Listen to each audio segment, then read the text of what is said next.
pied des falaises de l'Arrache, près de Tanger, personne ne vient à la plage. D'ailleurs, il n'y a plus de plage, et depuis longtemps.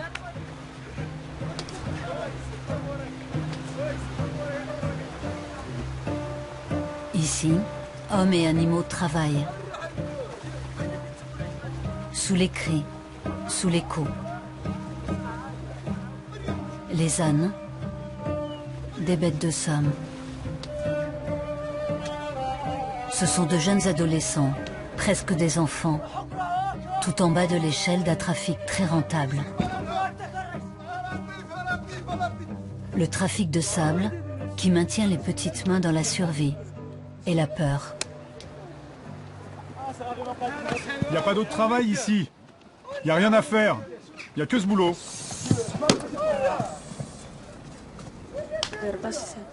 Moi, j'ai 14 ans. Je ne vais plus à l'école. J'ai eu des soucis, j'ai quitté l'école et je viens ici.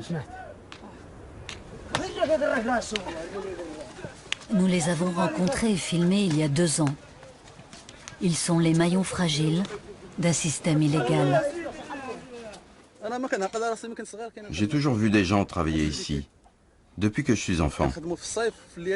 Moi, je fais ça parce que j'en ai besoin, pour manger, pour vivre. Si tu n'es pas obligé, tu ne viens pas faire ce boulot.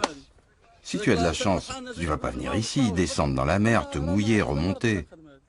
Tu vois, moi, je suis pas fier de ce que je fais. Tous ces gens que tu vois, ils crient, ils sont en colère. Ils ne sont pas fiers de ce qu'ils font. Les animaux souffrent, nous aussi. Nous souffrons. Tout le monde souffre.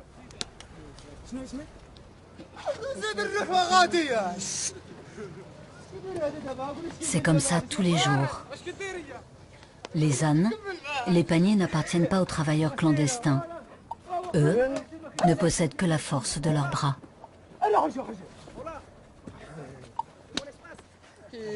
Tu sais, ils ont peur pour leur gagne-pain. Ils ont peur de se faire chasser d'ici. Ils ont peur de beaucoup de choses. Les autorités peuvent fermer cet endroit si on nous découvre ici. On est caché, personne ne sait qu'on est là. J'ai peur moi aussi. Je travaille ici et si j'arrête de faire ça, je n'ai rien d'autre. Alors le mieux, c'est que vous nous laissiez travailler en cachette. Une cachette bien mal gardée, car tout le monde connaît l'existence de ce trafic dans la région. Et le sable, lentement, disparaît des plages. À l'arrache, comme partout sur le littoral marocain. L'extraction sauvage et illégale existe dans tout le pays. L'explosion de la construction a créé un marché clandestin. Parce qu'il est essentiel à la confection du béton, le sable est devenu une matière précieuse et rentable. Après l'eau, c'est la deuxième ressource naturelle la plus recherchée, la plus consommée sur la planète. Il faut 2 tiers de sable et de gravier, 1 tiers de ciment pour produire un volume de béton.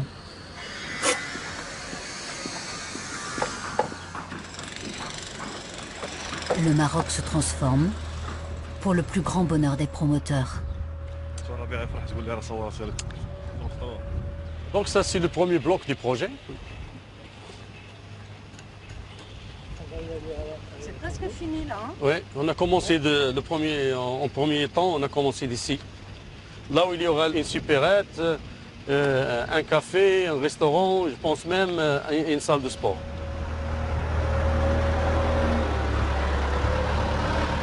La plage elle est là. Hein.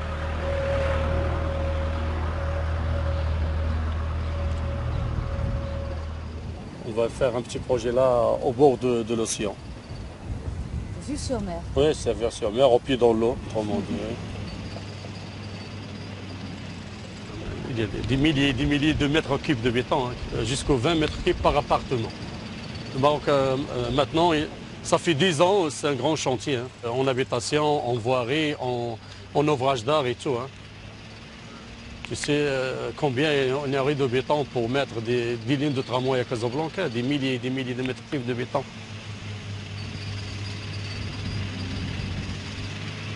Ça c'est le sable, c'est des carrières d'origine de mer. Vous voyez, ça c'est la meilleure. Pourquoi? Elle donne des bons résultats dans des écrasements de béton, dans des essais de béton. Et c'est du sable qui vient de cette plage-là ou d'ailleurs?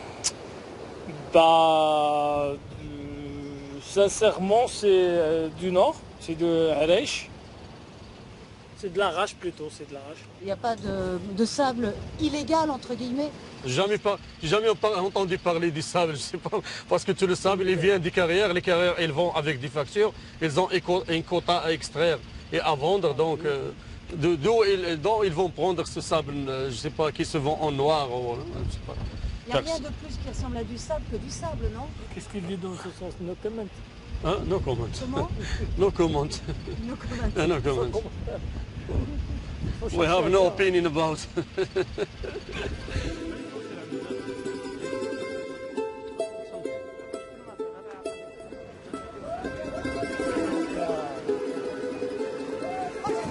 Le sable des promoteurs vient peut-être d'ici. Le sable de l'Arrache.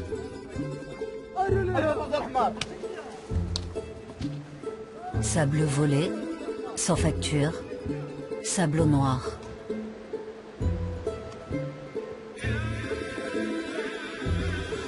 Les jeunes ont continué à le remonter à dos d'âne, panier après panier.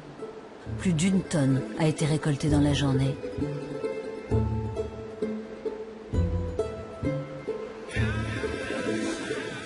Des camions vont passer dans la semaine.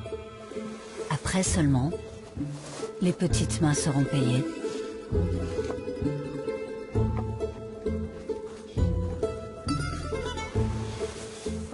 Pourquoi tu fais ce travail? Ici? Parce qu'avec mes frères, dans ma famille, on n'a pas d'argent, on n'a pas de terre. La vie est dure ici.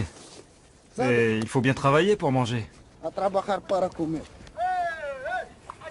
Il n'y a plus de sable en bas. Il n'y en a plus beaucoup.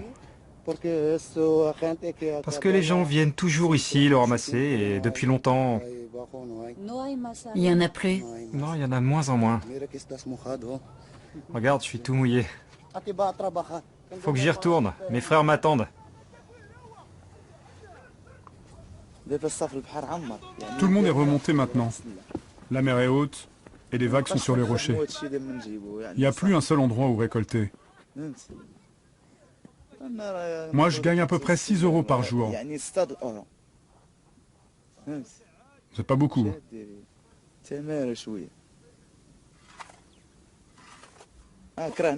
J'aimerais bien partir d'ici. Je voudrais bien aller en France et travailler là-bas.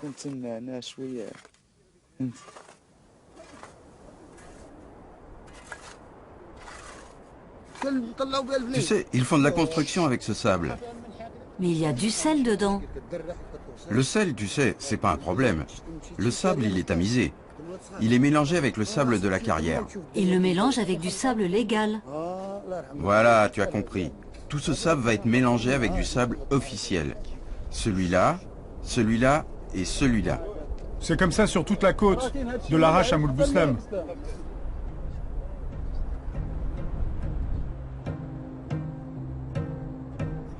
Les camions sillonnent les routes et transportent des tonnes de sable du nord au sud. Comment savoir si ce sable est légal ou si ce chargement est le fruit d'un mélange grossier? Le mélange d'un sable de contrebande avec un sable propre acheté dans une carrière officielle. L'ampleur du trafic est immense, les filières complexes et cachées. Au bord de la route se succèdent des sites de stockage anonymes. Des bâches dissimulent des tonnes et des tonnes de sable sans origine.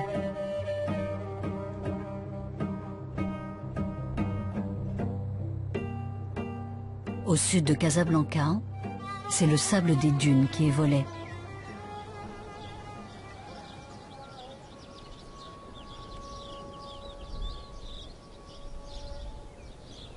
Les dunes bordent tout le littoral et le protègent. Cette femme est bien seule à se battre contre les trafiquants. Nous avons changé son nom, nous ne verrons pas son visage, nous l'appellerons Nadia. Derrière sa maison, tout a été pillé. Les dunes ont mis des milliers d'années à se former.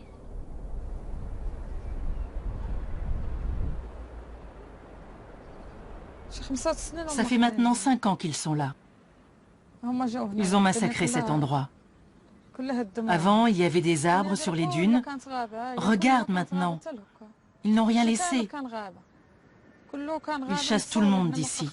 Ils ne laissent personne venir. Ils ne veulent pas de témoins. Quand ils nous voient, ils nous chassent. Ils ont conquis cet endroit. Il existe pourtant une loi de protection du littoral au Maroc. Depuis 2015, elle est censée interdire le prélèvement dans toutes les dunes maritimes.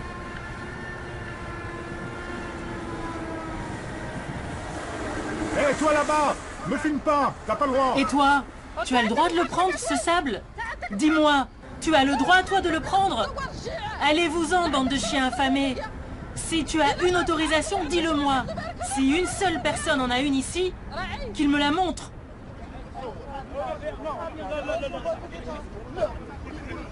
C'est une honte. Partez. Allez travailler, bande de monstres. Appelle les gendarmes, appelle qu'ils viennent. Et on va voir s'ils continuent à filmer. Les patrons de ce trafic sont puissants. Leurs hommes de main nous empêchent de filmer. Allez, arrête maintenant, arrête de filmer, stop, ça suffit. Ils nous embarquent de force dans une voiture et nous conduisent jusqu'au bureau du gouverneur local. Nous y serons retenus jusqu'à la nuit. Le trafic des dunes est bien protégé et en haut lieu. Dans tous les pays, le sable rapporte beaucoup d'argent. Le sable est un capital, pratiquement. Moi, je dis que c'est un capital. On a de l'informel au niveau du Maroc. Il constitue même 55% de l'ensemble des sables qui circulent au Maroc. 55%, soit plus de la moitié des 30 millions de tonnes consommées chaque année dans le pays. Ils proviennent de l'extraction sauvage. Aïcha Ben Mohammadi le sait bien. Cette géologue, spécialiste du sable, est à l'origine des premières études environnementales sur les conséquences de l'extraction illégale. Ce sable qui est pillé, c'est un sable qui n'a aucune origine officielle, qui n'a pas de traçabilité, et donc et qui n'est peut-être même pas un sable propre à la consommation dans le domaine de la construction. C'est ce que nous avons décelé dans certaines de nos études. Il y a même des zones au Maroc où il y a carrément uniquement du décapage de la terre sableuse et qui est vendu comme étant un sable et qui constitue de réels risques au niveau des constructions parce qu'il est riche parfois en fer. Donc l'informel ne garantit pas la traçabilité. Il n'y a aucune traçabilité avec l'informel.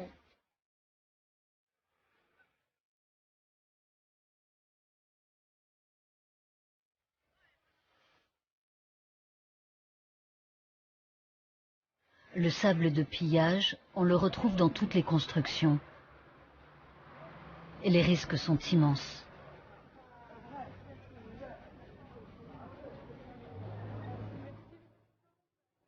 On constate une incorporation systématique du sable de dune dans la production des bétons qui vont aller réaliser la majorité des bétons produits au Maroc. Le sable de mer est extrait sur les rivages. Donc il est naturellement engorgé du sel marin. Le sel marin, c'est le chlorure de sodium. Si nous prenons ce sable de mer et nous nous incorporons directement dans la production du béton, nous incorporons le sable et bien sûr le chlorure de sodium.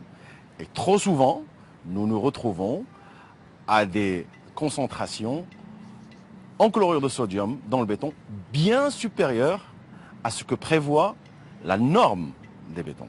Et ceci remet en cause la durabilité du béton. Quand je dis la durabilité du béton, cela veut dire que ce béton-là, qui à son jeune âge offrait toutes les caractéristiques de sécurité, dans 20 ans, 30 ans, ne fonctionnera plus de même manière, il sera totalement fragilisé en raison d'oxydation des armatures dans la structure, des gonflements de structure, des fissurations et malheureusement parfois des effondrements.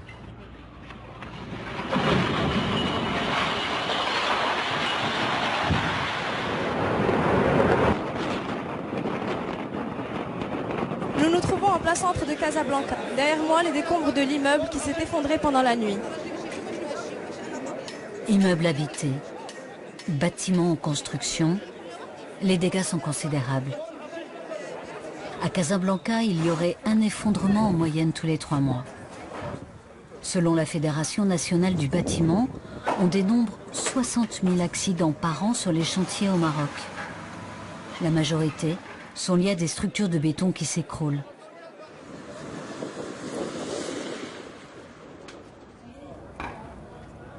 À Kénitra, un promoteur avait lancé la construction en 2008 d'un centre commercial. Il n'a jamais vu le jour. 18 ouvriers sont morts dans l'effondrement. Une enquête récente met en cause la mauvaise qualité du béton utilisé.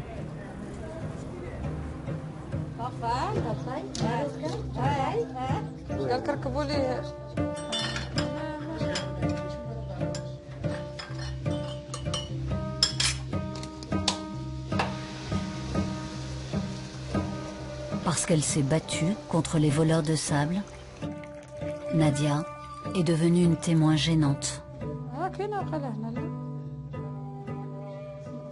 Regarde les coups qu'ils m'ont donnés. Pendant un mois, je ne pouvais même plus m'asseoir. Ce sont 2 hommes qui m'ont fait ça. Un homme m'a poussé, je suis tombée sur l'épaule, puis l'autre s'est mise à me frapper à la tête. Moi, il m'a tapé là et là.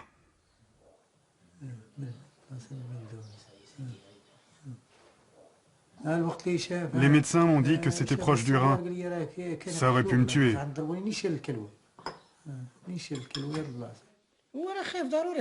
Ils font régner la terreur, tu sais. Maintenant, on ne peut plus aller nulle part.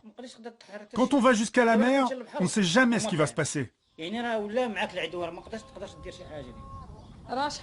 On ne s'était jamais fait maltraiter avant que cette carrière de sable s'installe derrière chez nous. On n'a qu'à se taire. C'est ce qu'ils nous disent. Ils nous disent qu'on ne peut rien faire. Rien.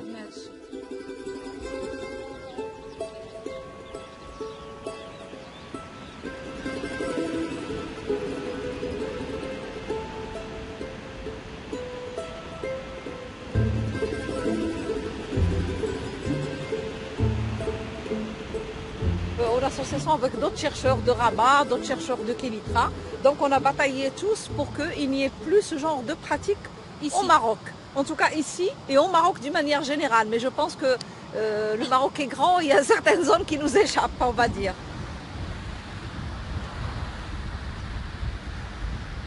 Comme vous le voyez, il y a eu du pilage du sable avec une excavation qui a maintenant plus de 15 ans. C'est un trou béant dû à un ancien pilage de sable au niveau de cette plage de Sidi Bourama. Ça a des répercussions énormes sur l'environnement. La plage ne va récupérer qu'au bout de plusieurs décennies, certainement. Elle ne va pas récupérer immédiatement. C'est pas parce qu'il n'y a plus de pilage que la plage va récupérer. Non, ça se fait au fur et à mesure des années. Ce sont des véritables plaies que la nature prend plusieurs années à panser. C'est dangereux de dénoncer ce genre de pratique au Maroc. Dénoncer, moi j'appelle ça ce que nous faisons. Nous ne faisons pas de dénonciation en fait. Nous faisons des constats. Nous faisons des constats. Non mais d'alarmer, alarmer alors, c'est dangereux? Non, c'est pas dangereux. Puisqu'on le fait. Menacé, vous m'avez dit. Puisqu'on le fait. Puisqu'on le fait. Mais vous avez été menacé physiquement? Oui, ce fait une période. Vous avez été menacé de mort? Oui, oui, oui, ce fait une période. Ce fait une période. Voilà.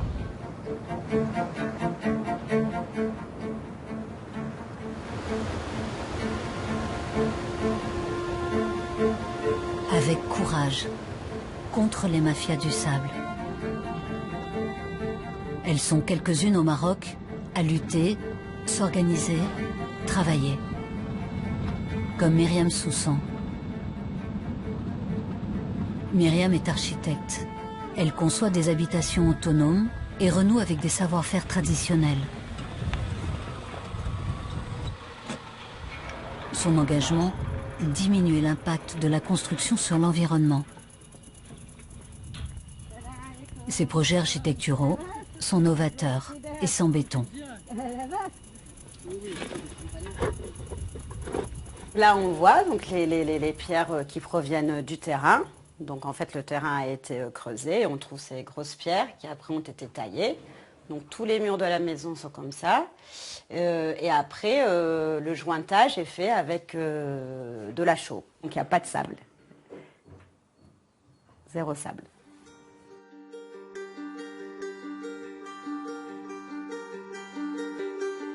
Archibionique, l'agence de Myriam, a reçu le Grand Prix de la construction durable l'année dernière. Un espoir aussi léger qu'un minuscule grain de sable, mais une piste pour consommer moins et lutter contre la disparition d'une ressource. Donc ça, c'est le nouveau projet qu'on doit faire à côté de Marrakech, sur la route de l'Orica. Et donc on a appelé ça la Casbah contemporaine, et donc ce sera complètement en terre, mais en adobe, c'est-à-dire c'est les briques de terre crues et structure bois. Donc ça pourrait être une alternative justement en construction au parpaing dans le milieu rural. Il n'y a pas un grain de sable dans une maison comme ça? Non, pas de ciment, donc pas de sable et pas de plastique aussi normalement. On ne sait plus construire en terre aujourd'hui au Maroc. Alors après, bon, le ciment, c'est plus rapide aussi. La terre, faut être plusieurs. C'était souvent les voisins qui s'entraidaient. On construisait une maison. Après, l'autre allait aider. Enfin, c'était tout un système, une organisation aussi. Donc aujourd'hui, tant qu'il n'y a pas de formation, tant qu'il n'y a pas une volonté, je dirais pas du ministère de l'Habitat, enfin du gouvernement, de dire voilà, maintenant il faut pousser. Alors on en parle beaucoup, c'est bien, construction écologique, la terre, mais bon, qu'est-ce qu'on voit? On voit pas les bâtiments en terre pousser, quoi. Alors que les parpaings, ça va très très vite.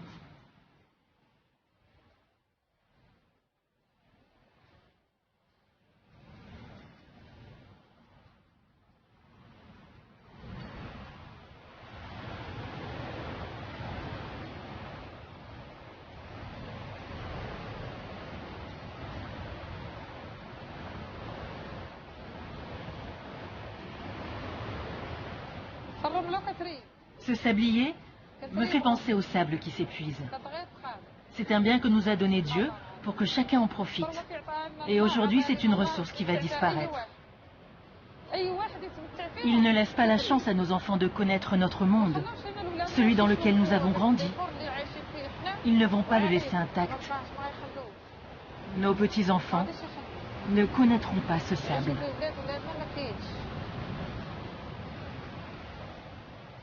Après l'avoir frappé, après l'avoir menacé, après avoir volé ses dunes, les marchands de sable sont partis. Ils laissent aujourd'hui Nadia tranquille. Le trafic doit bien continuer.